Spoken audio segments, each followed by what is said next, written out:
What's up, everyone? It's your girl, DebraSue, Glass City Talent 419. We are in the studio with Toledo to the World with DebraSue, and we have an awesome guest on the show today. You guys, this lady right here is doing her thing, and I am so happy she is on the show today. This is Auntie KRIS.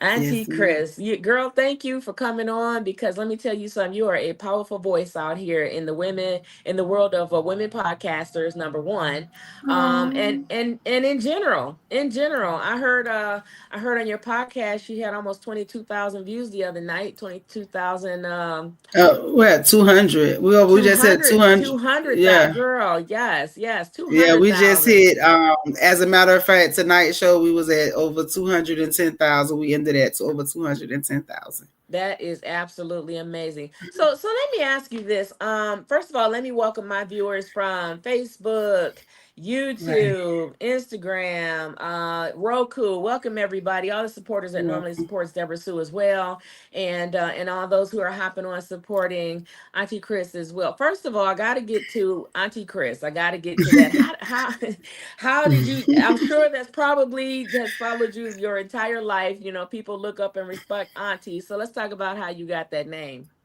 Okay, so and it literally is that. So the area where I'm from, I've always had a strong voice. Well, that's been just me. I've always had a strong voice. I've always been a person. I said what I said. And I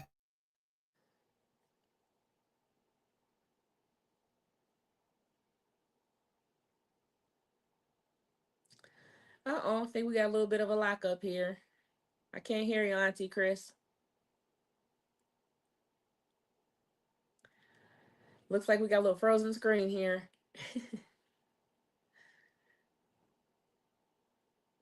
You there? You may have to log off and log back in.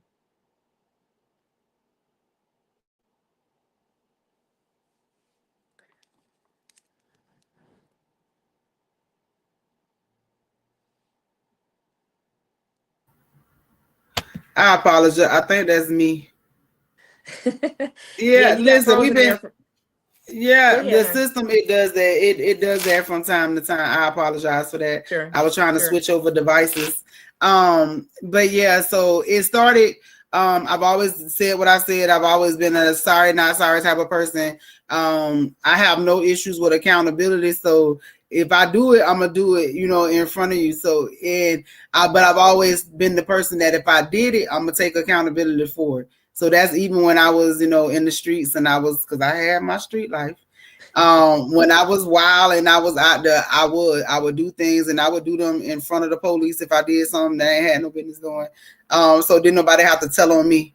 If I was a child that when my mama would fuss at me, she already knew I did it because I'm gonna be like, yeah, I did it. I never did that. So I would speak to when I would meet people. I would always tell them, I always ask them, well, what you did, and they be like, well, why you always assume? Because I really don't care what the other person did. I'm asking you about what was it that you did that had anything to do with this situation. It had nothing to do with anybody else. And I will say that with kids. And I will tell the kids, for every action, it's a reaction. So, that if you make these decisions, you have to be able to take accountability for it. So all the kids in the neighborhood kind of took to that and they just kept calling me auntie. So then it started my house started to be the spot, the hangout spot. And it was like they would come there for guidance and food. Of course, Mm-hmm. they would come there. They knew they was gonna get disciplined, but they knew they was gonna learn something too. So the auntie kind of stuck, and then when it got to older people started doing it. And when I say old, there'll be like 70 and 80 plus people. I would meet them at work and meet them places, and we'll sit there and have conversations, and then they'll just start calling me auntie, and they'll be like, "Well, can I talk to you?" And I'll be like, "Yeah, we'll just sit there and have those conversations." And then over life, it just is stuck. And now I go places and everybody is Auntie KRIS, and it's so So everybody's Auntie. people have learned to appreciate your honesty and your bluntness, but now do you ever find that tends to backfire? Sometimes, but even in those situations, and the only thing that I really consider as backfiring is how it makes me feel Sure. because I know that I made somebody else feel a type of way. But even then, I'm still sorry, not sorry, because it really can't backfire. The truth can never backfire to me. So if There I'm you telling go. you the truth, you might not be able to handle that truth. But Hmm. the only reason why you can't handle it is because it's the truth.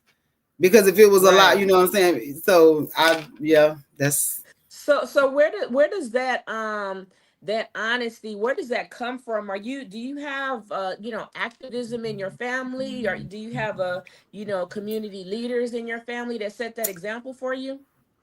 honestly, so I come from a family of women. Like, so I was raised with women. I mean, I did have men in my life, so we're not gonna say that I didn't have men. But I Okay. was, I was raised by my grandmother and my aunts. So I always seen like I was a Girl Scout. I was a member of the 4-H club. I was the Keystone member. My aunties were Girl Scout leaders. My grandmother, so we always was raised, and we seen that type of stuff coming up. But I was also raised that you always have a voice, and that came from my daddy, regardless of whatever it was. Even if I was Sure. doing something that I had no business, he always instilled like, you got a voice and you always tell the truth, because that's like your face is the only thing that you really, that your face value is, that's everything. Credit, none of that other stuff don't matter. Your face, being able to have a clean face and to walk somewhere. So that pretty much stuck, like, Yeah. and just be honest with people. So So then how did you transition your community leadership and your outspokenness in the hood? How did you mhm. transition that to say, "Hey, I want to turn this into a podcast so I can reach all these people and say what Auntie needs to say?" How did you make that transition? Okay, so that is a very funny story. And that has a lot to do with Alonzo Zoe Brock from Speak That Shit. Mhm. So, first of all, I am a domestic violence survivor. I'm also a cancer survivor. Mhm. And I live with hydronitis suppurativa. So I am a HS warrior. So I stand in the paint for that. So I have been, I've been through some situations that have pretty much made me the person. But with people coming to me asking me questions, and then back in 2020, I survived domestic violence, where I was actually left for dead. So Mm. my throat was cut. Yeah, my throat is completely cut from one side to the other. I was stabbed up all the way on one side, and I was left for dead. But on that night, I'll never forget it. I made, they always tell you that you shouldn't question God. But again, Mhm. you asked me how I became auntie. So I'm a person that go against the grain. Like, I question God because I've never understood how can I get understanding without asking questions.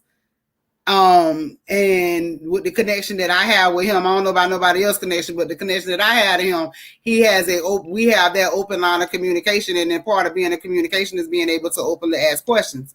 Now, Okay. can you always handle the answers and the responses that he give you back? No, you can't.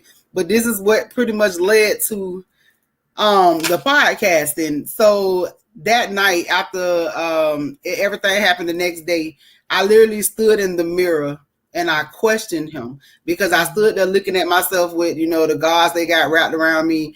And I asked him, how am I supposed to walk around with all these scars? Like, how am I supposed to walk around like this? And when I Sure. asked that question, I remember God responding to me and said, well, why not you?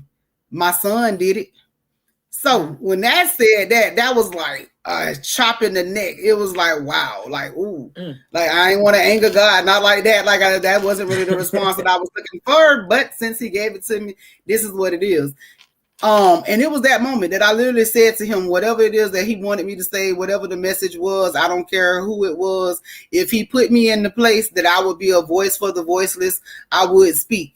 And after telling him that, it was 4 years, maybe about 3.5, 4 years, I kept trying to do podcasting and it never stuck. And then I met Zoe, and he asked me to be a guest on his show about a year and a half ago. I went on the show, ended up becoming like his co-host for maybe a couple of months. And then Mhm. I got the opportunity to start my own podcast on January the 2nd of 2024. We started the podcast with 6,000 listeners tuned in to us, and that was on January the 2nd of 2024. And this year, here we are, March 27th, and we are at over 210,000. So in just a little bit over a year. We pulled it off. Sounds like your prayers have been answered. I hope you They see are. that right in your face because Oh, it's I right do, there baby, and for I you. put in the work. Listen, I'm putting it in. I'm here for it. I'm gonna So be so the voice. let me and congratulations on that. But let me walk you back Thank you. because you know you talked about something very very important, and you are a Mm-hmm. survivor of domestic violence, and probably Mm-hmm. the type of domestic violence that's probably the worst, one of the worst I've ever heard. You were basically left Mm-hmm. for dead Mm-hmm. in that moment. Well, let's pass that moment. Do you actually look back and say there were signs in that relationship that maybe I shouldn't have stuck in that relationship? Let's talk about that. Okay, so first of all, let's say that it was a same sex relationship, and it was a relationship that for about 6 months in the relationship, and I will say drugs did play a part in that. Hmm. Depression played a role in that. I had just lost my mother. In the beginning of meeting this person, I ended up losing my father and my stepfather. I was at a place where I just didn't care at that point. So a lot of stuff happened where I just did not feel like fighting anymore. So they were able, and I was dealing with a lot of health issues at that time. So the signs was there. I tried to get away from the person, and I'm glad that you asked me that because I saw those signs, and even when I did reach out for help to get like away from that, those situations, it was never the right time, whether it was for me or for those that was supposed to be or trying to help me. Hmm. So I kind of ended up being in a situation where it was safer for me to stay with the person than to actually try to get away from the person because I knew that I didn't have any allies on the outside that were able to actually help me. Hmm. Because I actually was put in jail. Like I actually had officers that put me in jail because they told me it was safer for me to Wow. be in jail because they didn't have shelters, didn't have any place for me to go at that time. So I actually did go to jail. I was put in jail. Um, I went to jail for almost 4 months as a victim. Yeah. So. So you know what, this is that's intriguing to me, and it's very profound that you say that because in certain instances people will always say get out, run, get Uh huh. away.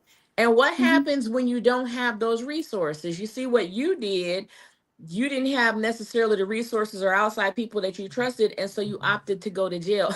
Now see, you know what, wow, that's wow, that's all I can say. It's I But see it. even with that though, not to cut you off, even with Mhm. going to jail, because even in that space, I knew what I was in with the domestic violence, and yes, I was going through that stuff. So when it was good, it was good. When it was bad, it was real, real bad. Mhm. However, I never lost sight of me because I always remember how if I responded in Mhm. the certain ways that sometimes when I knew what I was enduring, how I would respond, I would still be taken away from my children and my grandkids if I would have responded how I wanted to. So that also has sometimes had me stay in that situation and just like wait it out to that right moment when I knew that I would be able to safely get away.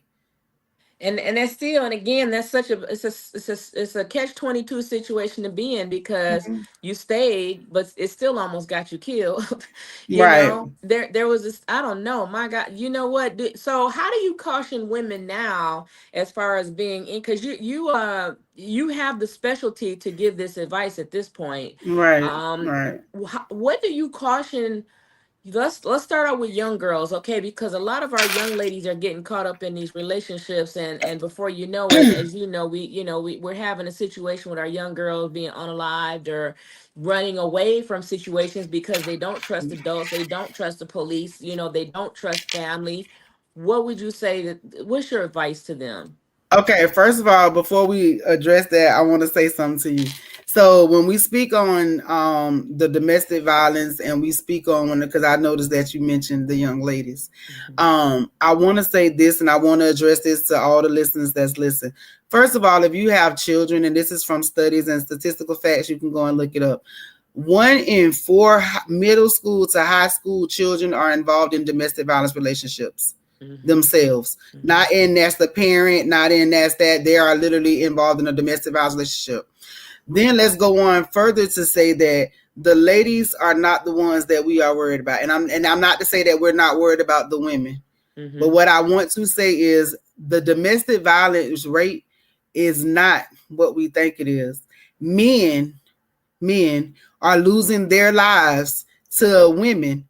And it's sad that right now in 2025, the toxicity that we have in young ladies and young girls that are showing these signs that are it's crazy. It real deal is, because we like to point out, and I'm not making excuses for anybody, but you know what I'm saying, we have to address it where it is. We have too many little girls that are running around here that have been raised by too many toxic females.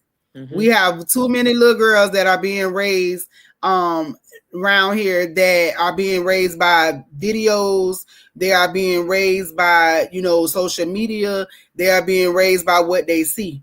And the sad part is they don't know the real story. They don't know what real life is. Parents, we've been selling our children. We've been teaching little girls. And I'm not going to be funny because, years ago, I remember, the women would tell their little girls, you go out there, you go find you a man that's going to do this, and he's going to be able to do this, and he's going to be able to do that for you. But what they didn't tell them was what it took to sustain that relationship when they was going over there doing that. So now you have a bunch of little girls that feel like men are required to do some of this stuff for them, and they become toxic. They jumping on them, busting out windows. I deal with youth.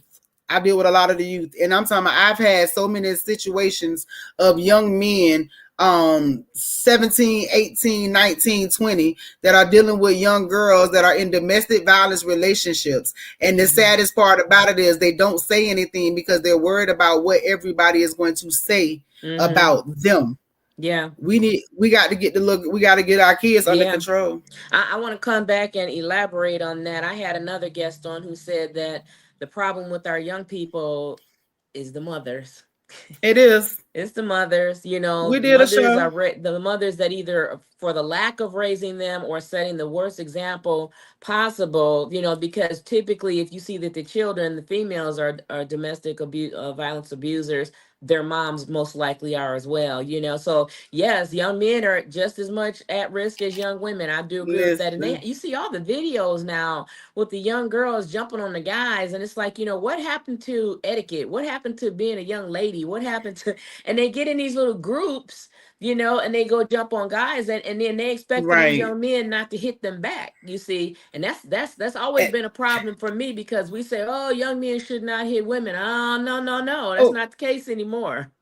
I ain't never taught that. I remember growing up, my little brother, I remember my mom used to tell my little brother that you better not put your hands on no woman. And I remember my little brother say, but I'll push her down. Like I'm gonna push her down. Like I can't, but I'm gonna push her down. Right. But just what you were saying, we did do a show a few months back about, they talk about the absent father, but let's talk about the present mother. So we did do a story speaking on the mothers that are in there that raise our sons to be our husbands and not to actually be our sons, because we expect them to fulfill the voids that the man that's not there feels. So we raising our husbands instead of raising sons, and then we're teaching our daughters how to mistreat men because of what we haven't received in the home. So yeah, I address those issues a lot, because that I don't know, that we calling the men sassy, but it is a lot of women that's done got a lot, they out of control. Yeah, and the sad part about it is that these young people, women, men, whatever, we are not.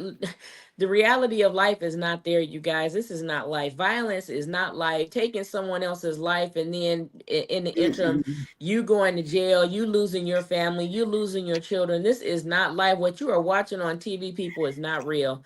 What you will experience is real, is the consequences of what you do. That's what's going to be real for you.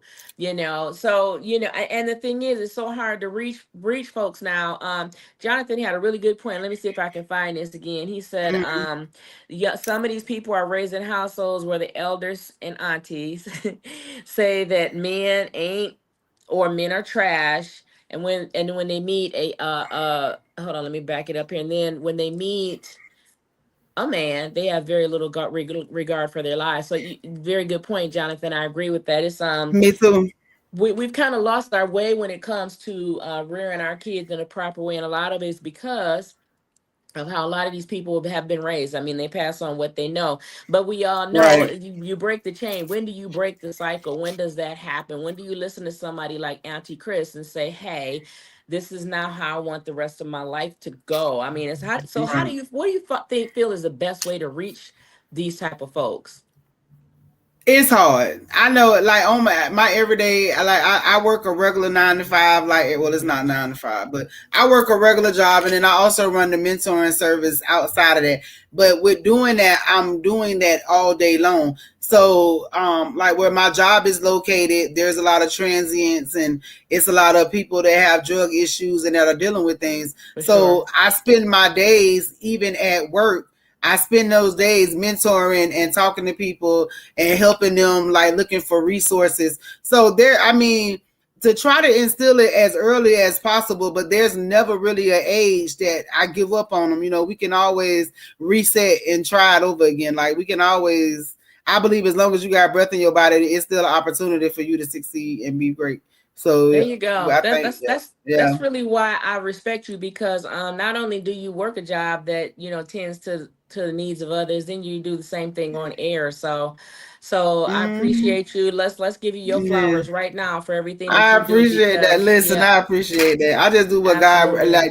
I'm just doing what God put me here for. Like truly, I believe that it's the purpose, because that was like another part of that conversation that we had was how can I lead His people if I ain't never been through what they going through? Like how could I sit and talk to somebody that was going through domestic violence if I had never experienced that? Or how could I speak to a Absolutely. survivor of cancer if I Hmm. never knew what it was like to go in treatment or radiation, or if I never knew what it was like to bury a child or bury my, because I buried my kid, I done buried one of my grandchildren.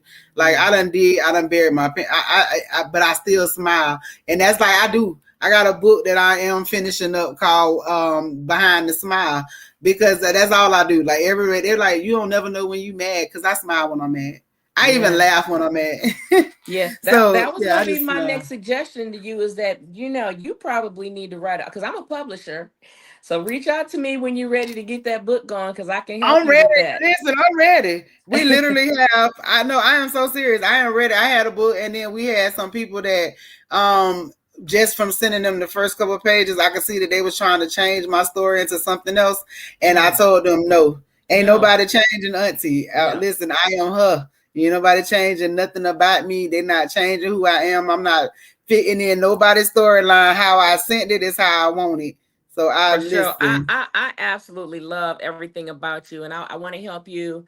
I want to help you reach your goal as far as that is concerned. Now, I talked a Um, little bit about, your life is absolutely amazing, but now, yes, as far ma'am. as getting into the podcast, you had a door open for you. Obviously, you took Mm-hmm. advantage of that. You're doing what you do.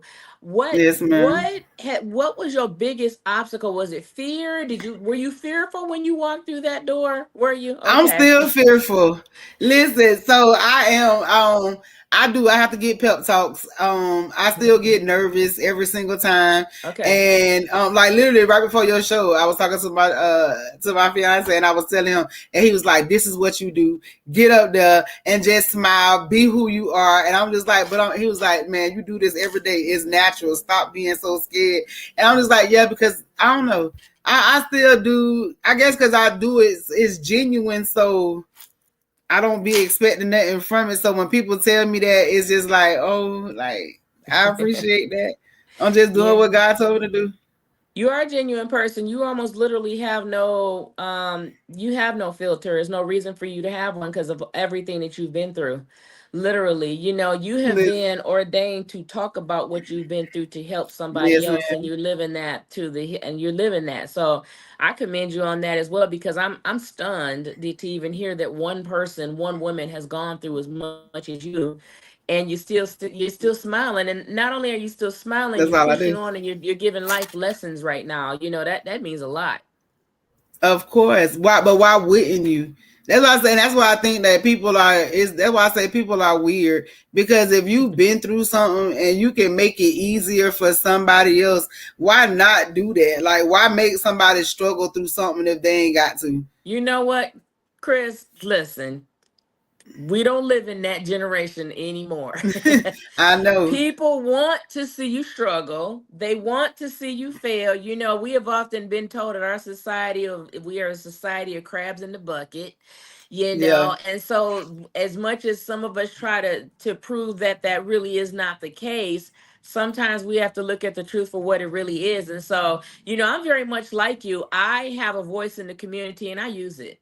You know, Right. literally, I'm not here to make friends. You know, if you like me, you like Mm-mm. me, and I can like you back. But when it comes to community issues, and when it comes to getting a message out to the public, you either tell the truth or one day the lie will come back and bite you right in the Right. rear end, you know. And why even go Right. through that when we can just go ahead and address if we've been through something, say we've been through Right. it, Right. you That's know? I wholeheartedly agree with you. I 100. I'm like, first of all, you can't use nothing I've been through against me. So like, what I'm finna lie about it for? I'm too grown. Like, I'm a grown woman. What you gonna tell me about that I did? Like, I did Right. it. What you gonna do? Like, what are you like? Uh-huh. Literally, as an adult, unless it's like I done went out and committed a crime or something. If I made a decision about auntie, that I made the best decision that was for auntie, even if that don't fit in. And then, you know, I'm just gonna say DebraSue, if that don't fit in with society, I'm so sorry, not sorry. But guess what? At the end of the day, this was had to do with auntie. Auntie had to do what was best for auntie. And That's I right. hope and pray that when you get put in this position, you make the best decisions for you. And hey, Hmm. maybe you won't do that. That's on you. But I know I had to make it make sense. That's So right. Okay, I hope I pronounced this name right. Osan Aji, Osunaje. Said uh-huh. he's so proud of you. He said he's so proud of you. That's my girl. How you doing, boo? Yes, ma'am. Thank you so much, love. Thank you for Okay. tuning in. Thank you very much. And if I refer to you as he, she, we, or what, I mean, you know, I'm not real good at because I Oh just no, don't know she knows what. she good. Okay. So That's my forgive me, boo. She please, good. because Hey, no hey, heart. baby. Yeah, charge it to my head, not my heart, because I didn't know. So so what's next on the horizon for you, young lady? What you got lined up for yourself? Well, so really like what we have going up is I'm gonna keep doing interviews. I want to keep meeting people. I want to keep networking. But the biggest thing that's going on in Auntie life right now is Auntie's birthday is coming up. So we are planning something big. It is Auntie's Boom Boom Room. This is part two to the Harlem Nights party we did 2 years ago. Hmm. So we are preparing for that, which is in May 23rd. So that's something I'm getting ready to do. It's open, it's free admission, it's open to everybody to come out and have a good time. So we are in the works of doing that for And when is that? the When are you community. scheduling that? May 23rd is May 23rd is a Friday night, Memorial Day weekend. I'm putting Okay. together some festivities for Auntie. So usually my birthday, I give back. I try to give back to the community. Last year we did a youth field and event day where the families was able to come out, and we did like we had like the field set up for like, what is it, the three-legged race and all that stuff and stuff for the kids, and we had food, and then they did arts and crafts. So this year I'm going back to the adults, and we're gonna do it the Boom Boom Harlem Night style. So we're going back to the 20s. So Auntie, yes, girl, I be having fun. So yeah, I like to party. I like to have a good time. I like to So are you gonna smile. have flyers? Well, first of all, where are you gonna have that at? So it will be here in Tampa, Riverview. It's at Lola's Kitchen and Bar. It's a spot that Zoe frequents. I actually met them when I first started doing the podcasting and went out to a few events. So yeah, we're gonna go out there and turn the city out. I'm so excited. But I am putting together some other events that I want some of my listeners so they'll be able to come out. And I will be giving out 2 free tickets for some, 2 of my listeners to come out and party with Auntie and the VIP. So they're gonna come. I have some live performance, some artists that are going to be there performing that night. So yeah, it's going to be big. Tampa. Look at what you That's right. guys got on your hands out there. Oh, This they lady. know they got a mess. If you know Auntie, they know they got a mess. They just didn't know Auntie was doing it like she doing it. But baby, yes, listen, Yeah. we're going to put the Okay. city on the map. We're going to Well, do it. listen to all my folks out in Tampa. and surrounding areas, you can make it over there to Tampa. Make sure you put this on your list, your to-do list. And if you're Yes. in the area and you have that time off, or if you can make it so you get that time off, you make sure you go and visit that boom boom. That's right. Come to the boom boom room, baby, because auntie is auntie. And I'm telling y'all, listen, we're gonna have a good time. It'd be fun though. We have a good time. It's nice. Everybody enjoying themselves, good music, Yeah. food, drinks, just a night to relax, unwind, and I mean, you know what I'm saying, chill. Them kids finna get ready and get out of school for the summer. Y'all But better I'm come but on, I'm make it assuming make your sense. event is for adults, right? Yeah, this one is for adults, but I do have some other events that we are putting on the calendar for the youth. I did find like a location. We have a Lush Cosmetics. They have where they can go in and do like they can make their own skincare products and stuff. So Okay. we get in with some parents with that one. Oh, and we also are putting together a fishing trip. So we're trying to do that. We just found a young man here in Tampa that owns a chartering company. So we're trying to Wow. do a parent family day, so the families can come out and go fishing and just hang out on the boat for a day and just do some stuff. So let's Just tell do people where they something. can find you, Chris, because everybody's gonna want this information about Auntie Chris. Right. So listen, you can find Auntie Chris everywhere. You really can. Instagram, Facebook, TikTok. You can find me at Auntie Chris, AUNTIKRIS. If you would like to send me something directly, you can do admin at makeitmakesense.auntie.com. I'm on Facebook. I'm, like I said, TikTok, Instagram. What is it? My telephone number, the telephone number you reach me directly. So if you are calling and you need to talk to me, that 656 phone number that we post, that is a telephone number that reaches directly to Auntie. So you're not going to get nobody telling you to hold on and all that. You do talk directly with Auntie. I do offer services. We do offer courses and classes. I'm trying to set that stuff up. Hopefully Jonathan can help me because I'm trying to get all that stuff set up. But yes, I have courses. I've actually written different programs and stuff for the youth and young adults. I So love that. hopefully, I'm super, super proud of you. And then tell us one more time where folks can tune into the podcast. yeah. So y'all make sure y'all tune in every Thursday at 5 p.m. Make it make sense with Auntie. I am Auntie Mims, Auntie _ Mims. So Auntie, make it make sense. That's who I am. You can find me on YouTube. You can find me on BFAM 109.6 FM. Listen, you can find me there. And where else are we at? We're getting ready. We on StreamYard as well. So we are on StreamYard. We on YouTube, Instagram, Facebook, TikTok, LinkedIn. So yeah, and we're coming soon to a couple of the different Spotify. I think Spotify's next. So Got you. You're making some big yeah. moves, and I'm loving. I'm here now. Do I hear a little bit of a southern accent in your voice? I am from Tampa, Florida. I am from down here. Okay, yeah, I love Listen. it. I just love that accent. Yes, I am I from here, born and raised. okay, I love it. So you did something a little different though. Through all the traumas that you've been through, you decided to stay put and just wade through the waters, huh? Well, somewhere I have left and come back. I've always left and I went and gained experience from other places, but I always came back home. So like I Yeah. went out and opened a catering business. I went out and did some stuff, but I brought it back home because I got to make it work here first, and then we can go Yes, take it other places. So that's right. Home is yeah, we home, got to make huh? it sense. Yeah, we got to make it sense at home first. Home base got to be taken care of before I can go take care of everybody else. I But we heard did that. go to Atlanta January. We were in Atlanta and we did a yellow carpet youth event. That's the name of our event services. So Okay. we do summit events, youth summits, where we go out and talk to kids, and we do vision board parties. So we Okay. just go out and just spend the day with the kids and just do fellowship and meet the families. So we actually were at the Atlanta Braves Stadium out at the Battery in Atlanta, January. We went out and hung out with the kids. So yeah, we are starting. So we do travel. We do travel. I like to travel.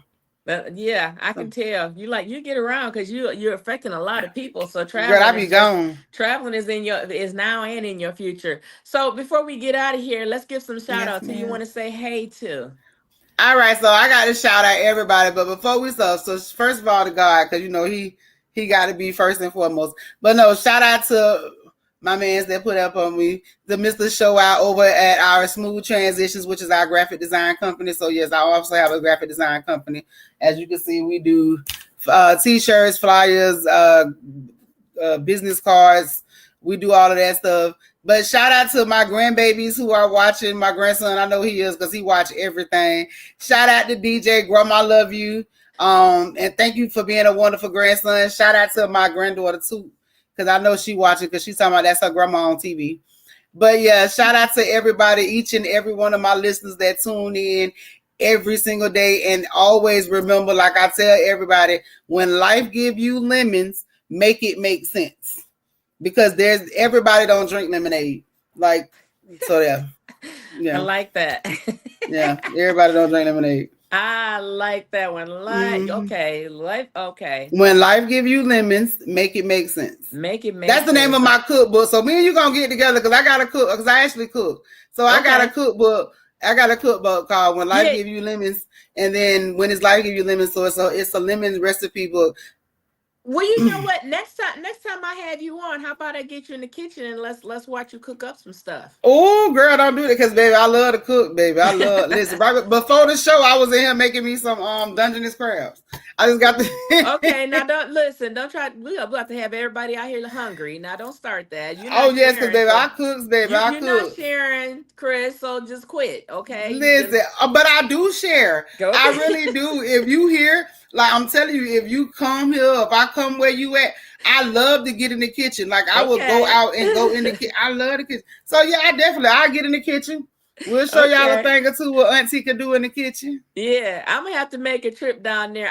When I was doing the entertainment thing, and I do it now, just not as much as I did. I traveled. I've been Atlanta, Florida, St. Louis, Washington, you name it. I was on the road a lot with my artists, and I'd be happy to get back to Florida and get some of that. You know, because you guys got a different kind of taste down there. Because you guys get your stuff right out the ocean right there. You know what I'm saying? That's right, like right there, literally right there, right over there. Everything is fresh. Yes, they go on the boats and go get it, and you can go out and meet them to the place, and they have it's fresh. Yeah. So yes, that's the best kind. Me when too. I was down in New Orleans, and I had some of their seafood, and oh my goodness, I'm telling, there's nothing compared to that fresh food. I don't care where you eat, Red Lobster or wherever, it just does not compare. But even to being right there. Food. Because even in the area where I'm from in Tampa, so I'm literally like the outskirts, so I'm from the country. So it's a lot of farmland and we got a lot of stuff. So even our fruits and vegetables and stuff, we go to like the produce stands to get like our vegetables and our fruits. And you go to the meat store. Like we actually have meat markets here that go in there and cut up the meat that, so a lot of that stuff be fresh. So yeah, they're coming from the mouth of a woman who cooks, everybody. So yes, and I love to cook. Well, listen, before we get going, let me go ahead and shout out J. Cole. He is he's my promotional guy. I'm so happy to have J. Cole on the team as well. He actually does a lot of promotions for a lot of people in podcasting and entertainment and books and you name it. So if you need some help, folks, if you want to get your name and you want to get into magazines, Black Utopia, listen, he's the guy to reach out to. He's down here in my comments. All you gotta do is that's him. Shout out to Mr. Coleman. Yes. So because he got Auntie doing her thing. Jonathan Coleman, thank you so much for your support, sir. And I want to thank everybody else who tuned in tonight. I seriously appreciate each and every one of you. Auntie Chris, I want to thank you for you got to come back and you have to after this. I'm going to get with you in Messenger so that we can talk a minute about getting your book out. Okay, so don't hang up. Yes, ma'am. Okay. Yes, ma'am. Thanks, everybody. I want to thank you all for tuning in. Thank all my Roku viewers over at Effusion. Thank you, Facebook. Thank you, YouTube. Thank you, Instagram. Thank you all for supporting DebraSue and Toledo to the World with DebraSue. I appreciate each and every one of you guys. We are booked out all the way into May, guys. And so that just goes to show you the success that people are making the show. I literally am having a hard time fitting people in because it is a half-hour show, and I try to give each and every one of you your time. So I appreciate your support so very, very much from Toledo out to Florida, out to, out to Washington, out to Phoenix. All you folks who have come in and introduced yourself to Toledo. Toledo is happy to have you here and to learn about your stories. And of course, we're always happy to shout out about our city, Toledo, Ohio. So when you come through, make sure you stop and visit, and you come shout out to DebraSue. Yes, thank Okay. you for having me. Very happy to have you. You're not going nowhere. I'm gonna have you back. Are you All coming right, over there everybody. to us too? Make sure you tune in again next Thursday, same time, same place as they say, same Batmobile, same time. Just get back here next Thursday at 6 o'clock. We have another great guest on for you. Hopefully, somebody is saying something that will help you along your way in life, or you can hear something that you can help somebody else with. Make sure that's what you do, everybody. We don't get on here just to lollygag. We get on here to see if we can help other people in one way or another. So we hope we were able to do that today. One thing or another came out of our mouths that can help somebody out there. We just do this, okay? We're going to let you guys go. Be safe, and we will see each of you next week. Take care now. All Bye-bye. righty.